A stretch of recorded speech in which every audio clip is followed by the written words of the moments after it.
হ্যাঁ, তুমি এখন ঠিক জায়গায় দাঁড়িয়ে আছো, যেখান থেকে শুরু হবে তোমার জীবনযাত্রা, তৈরি হবে তোমার এক নতুন ইতিহাস।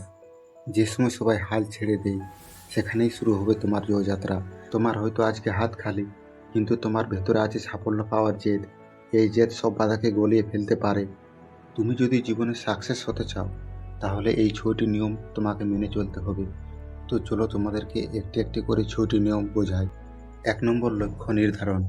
একটি নির্দিষ্ট লক্ষ্য নির্ধারণ করো।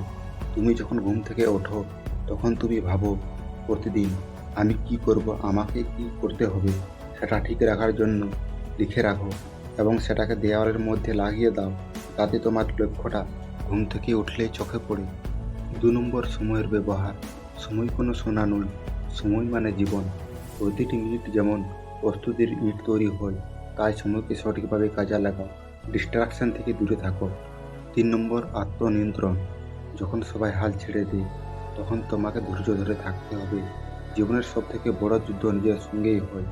তুমি যদি আজ নিজেকে নিয়ন্ত্রণ করতে শিখে ফেলেছ, তাহলে তুমি নিজের ভবিষ্যৎকেও নিয়ন্ত্রণ করতে পারবে। তাই নিজেকে বদলাও, জীবন এমনিতেই বদলে যাবে। 4 নম্বর, প্রতিদিন 1% করে উন্নতি। ছোট ছোট পদক্ষেপগুলোই গড়ে ওঠে বড় ঠিকানা। তোমার আজকের পরিশ্রম আগামীকাল সাফল্য নিয়ে আসবে। নিজেকে প্রতিদিন একটু একটু করে এগিয়ে নিয়ে যাও। ধৈর্য ধরো, সময় তোমার পক্ষে কাজ করবে। 5 নম্বর, মনোযোগ।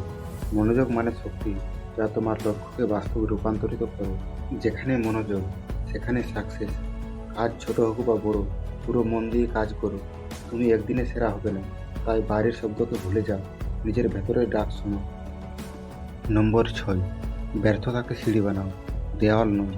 অনেকেই ব্যর্থতাকে দেয়াল বানিয়ে থেমে যায়, কিন্তু যারা সফল হয়েছে, তারা এটাকে সিঁড়ি বানিয়ে উপরে উঠেছে। প্রতিটি হারে একটি করে স্টেপ লুকিয়ে থাকে। যদি তুমি শিখেছ, তাহলে তুমি হারোনি।